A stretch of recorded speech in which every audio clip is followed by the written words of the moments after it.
जीवन में असंभव कुछ भी नहीं है। जब जागो तब सवेरा होता है। अगर आपको यह लगता है कि मैंने बहुत से बुरे काम किए हुए हैं और अब इन गलत कामों को सुधारने के लिए कोई भी विकल्प नहीं है, तो आपको गौतम बुद्ध के जीवन की यह कहानी एक बार अवश्य सुननी चाहिए। एक दिन बुद्ध श्रावस्ती के एक गांव में भिक्षाटन के लिए पहुंचते हैं। जब गांव में प्रवेश करते हैं तो देखते हैं कि पूरे गांव में सन्नाटा छाया हुआ है। दूर दूर तक कोई भी व्यक्ति नजर नहीं आ रहा था।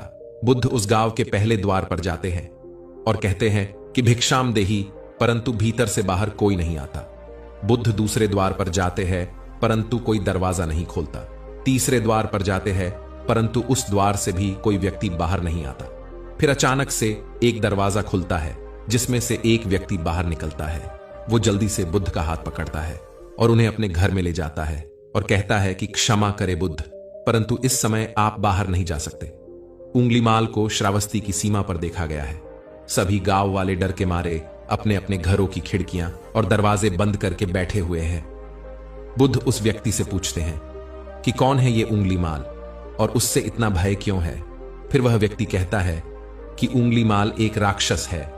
उसे जो भी मनुष्य मिलता है, बच्चा, वृद्ध, स्त्री, पुरुष, यहां तक कि सन्यासी को भी नहीं छोड़ता। बुद्ध उनसे पूछते हैं कि वो धन के लालच में ये सब करता है क्या। वो व्यक्ति कहता है नहीं, उसे धन का कोई लालच नहीं है।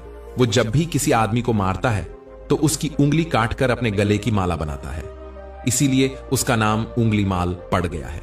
और यह भी सुना है कि जब उसके गले की माला में 100 उंगलियां पूरी हो जाएंगी तो उसकी विनाशक शक्तियां और भी ज्यादा बढ़ जाएंगी। फिर बुद्ध कहते हैं, आभार हो आपका जो आपने मुझे उसके बारे में बताया। फिर वो व्यक्ति बुद्ध से कहता है कि कृपा कर आप बाहर न जाइए, क्योंकि वो आप पर भी वार कर सकता है। फिर बुद्ध कहते हैं कि भय से अपनी राह छोड़ दो, ऐसा मैंने कभी नहीं किया। मुझे भिक्षा मांगता देख जन जन के हृदय में उंगलीमाल का भय कम होगा। फिर वो व्यक्ति कहता है, नहीं बुद्ध, आप मत जाइए, वो बहुत ही ज्यादा खतरनाक है। फिर बुद्ध कहते हैं कि वो खतरनाक नहीं, वो दुखी है और मुझे उसके पास जाना होगा क्योंकि उसे मेरी आवश्यकता है। इतना कहते हुए बुद्ध उस व्यक्ति के पास से चले जाते हैं। कुछ दूर चलने के बाद बुद्ध वन में प्रवेश करते हैं। वन में चारों ओर सन्नाटा छाया होता है।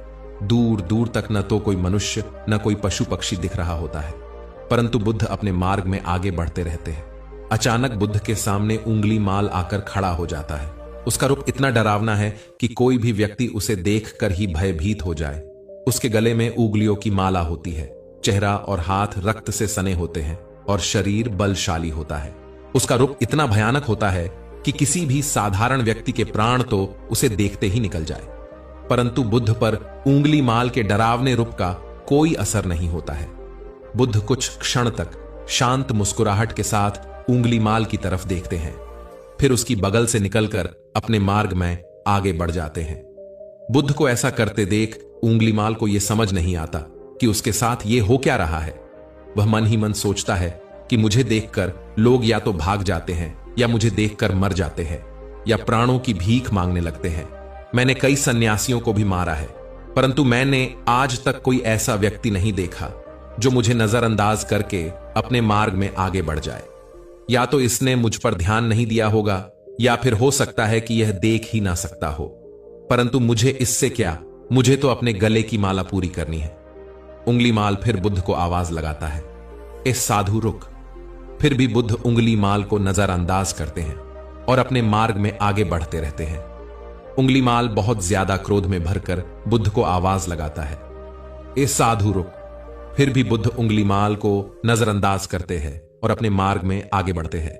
उंगलीमाल तीसरी बार ज्यादा क्रोध में होकर आवाज लगाता है, ए साधु रुक। फिर बुद्ध रुकते हैं। उंगलीमाल बुद्ध के पास जाता है और कहता है कि ये साधु मेरे आदेश देने के बाद भी तू रुका क्यों नहीं। फिर बुद्ध कहते हैं, मैं तो बहुत पहले ही रुक चुका हूं, तुम ही चलते जा रहे हो। उंगलीमाल ये समझ ही नहीं पाता है कि बुद्ध क्या कह रहे हैं, परंतु वो इतना जरूर समझ जाता है कि सामने खड़ा व्यक्ति उससे थोड़ा भी नहीं डर रहा है। उंगलीमाल बुद्ध को डराने के लिए चिल्लाकर पूछता है, ए साधु, तुझको मुझसे भय नहीं लग रहा है क्या? मैं आदिमानव हूं। फिर बुद्ध कहते हैं, नहीं तुम मानव हो। बुद्ध की यह बात सुनकर उंगलीमाल के हृदय पर लगती है। पहली बार उसे किसी ने मानव कहा था, परंतु वो इस बात को नजरअंदाज करने का प्रयास करता है। और बुद्ध से पूछता है, ए साधु, तूने ये क्यों कहा कि मैं कब का रुक चुका हूं, जबकि तू तो चल रहा था? और तूने ये क्यों कहा कि मैं नहीं रुका? फिर बुद्ध कहते हैं कि मैं बहुत पहले ही रुक चुका हूं, यानी मैंने ऐसे सारे बुरे कृत्य करना पहले ही छोड़ दिया है जिससे कि व्यक्ति को कष्ट पहुंचा सकते हैं। सब जीना चाहते हैं, बस तुम उन्हें करुणा से देखने का प्रयास करो। बुद्ध के ये शब्द दोबारा से उंगलीमाल के हृदय पर चोट करते हैं, परंतु वह दोबारा से बुद्ध की बातों को नजरअंदाज करने का प्रयास करता है।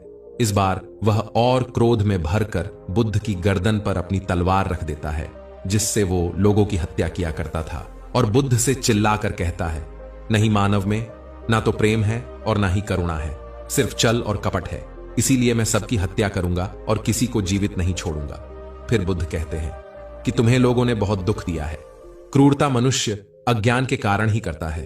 ईर्ष्या, द्वेष, मोह, माया, ये सभी अज्ञान की संतानें हैं, परंतु वो व्यक्ति ही है जिसमें दया, करुणा और समझ का उदय भी होता है। उंगलीमाल यदि इस जीवन में क्रूर और निष्ठुर लोग हैं तो दयावान भी है। बस तुम्हें अपनी आंखों से इस अंधेपन की इस पट्टी को हटाना होगा जो तुम्हें केवल बुराई ही दिखा रही है। तीसरी बार बुद्ध शब्दों को सुन उंगलीमाल का खुद पर से संयम हट जाता है। उसे समझ नहीं आता कि पहली बार उसे अपने आप इतना कमजोर क्यों महसूस हो रहा है। वो कोशिश तो करता है क्रोध करने की, परंतु कर नहीं पाता। वो बड़ी हिम्मत जुटाकर क्रोधित होने का नाटक करके बुद्ध से कहता है, तुम और व्यक्तियों जैसे नहीं हो। बुद्ध कहते हैं कि मैं हर व्यक्ति जैसा ही हूं, बस जागृत हूं और यह सिद्ध कर रहा हूं कि हर व्यक्ति में जागने की क्षमता है। मेरा मार्ग क्रूरता को दया में परिवर्तित करता है। उंगलीमाल, तुम अनजाने में घृणा के पद पर हो, बस इस क्षण रुक जाओ। तुम्हारे भीतर भी यह क्षमता है कि तुम दया और करुणा के पद पर भी चल सको। इतना सुनते ही उंगलीमाल के हाथ से तलवार जमीन पर गिर जाती है। उसकी आंखों से आंसू बहने लगते हैं। भला कोई कब तक बुद्ध को अनदेखा करेगा? उंगलीमाल रोते हुए बुद्ध से पूछता है, क्या आप वही हैं जिन्हें लोग भगवान बुद्ध कहते हैं, जो लोगों को मुक्ति के मार्ग पर चलना सिखाते हैं? बुद्ध कहते हैं, हाँ मैं वही हूं, मैं तुम्हें मुक्ति के मार्ग पर ले जाना चाहता हूं। फिर उंगलीमाल कहता है, परंतु बुद्ध, मैं अब बहुत दूर निकल गया हूं। मैंने बहुत हत्याएं करी है, बहुत पाप करे हैं। मैं अब चाहकर भी वापस नहीं लौट सकता और मेरा वापस लौटना अब असंभव है। बुद्ध कहते हैं कि असंभव कुछ भी नहीं है, जब जागो तब सवेरा होता है। फिर उंगलीमाल कहता है, मैं अब पुनः जीवन की ओर नहीं मोड़ सकता, बहुत देर हो चुकी है। बुद्ध कहते हैं, तुम में इतनी चेतना है कि तुम जानते हो कि जो तुमने अब तक किया वह बुरा था। इसका अर्थ यह है कि तुम जानते हो कि क्या अच्छा है और क्या बुरा है। उंगलीमाल, जिस दिन से तुमने अच्छा कार्य करना शुरू कर दिया, उस दिन से तुम्हारा एक नया जीवन शुरू हो जाएगा। फिर उंगलीमाल कहता है, मैं कितने भी अच्छे काम कर लूं, परंतु लोग मुझे उसी दृष्टि से देखेंगे और मुझे चैन से जीने नहीं देंगे। बुद्ध कहते हैं, उंगलीमाल, यदि तुमने हिंसा का मार्ग छोड़ा तो मैं तुम्हें मार्ग दिखाऊंगा और तुम्हारा संरक्षण करूंगा और तुम्हें लोगों की घृणा से बचाऊंगा। बस पहला कदम तुम्हें ही उठाना होगा। उंगलीमाल पूछता है, क्या यह हो सकता है? बुद्ध कहते हैं, अवश्य हो सकता है। उंगलीमाल रोते हुए बुद्ध के चरणों में गिर पड़ता है और कहता है, मैं आपको वचन देता हूं कि मैं सारे बुरे कृत्य करना छोड़ दूंगा और आपके पीछे करुणा के पथ पर चलना सीखूंगा। कृपा कर आप मुझे अपना शिष्य बना लीजिए। बुद्ध कहते हैं कि मैं किसी को अपना शिष्य नहीं बनाता, बल्कि व्यक्ति स्वयं मेरे संग से जुड़ता है। उंगलीमाल उसी समय बुद्ध का भिक्षु बन जाता है। दोस्तों, इस कहानी से हमें यह सीखने को मिलता है कि लोग सोचते हैं कि उन्होंने बहुत सारे गलत काम किए हुए हैं। अब इन गलत कामों को सुधारने के लिए कोई भी विकल्प नहीं है। इस पर गौतम बुद्ध कहते हैं कि चाहे अपने अब तक कितने भी बुरे काम क्यों न किए हुए होंगे, लेकिन अगर आप एक विचार को अपने मन में लाते हैं कि अब मुझे कुछ सही करना है, तो वही विचार आपके रूपांतरण का कारण बन सकता है। पर सबसे जरूरी बात यह है कि क्या आप पहला कदम उठाने के लिए तैयार हैं। धन्यवाद।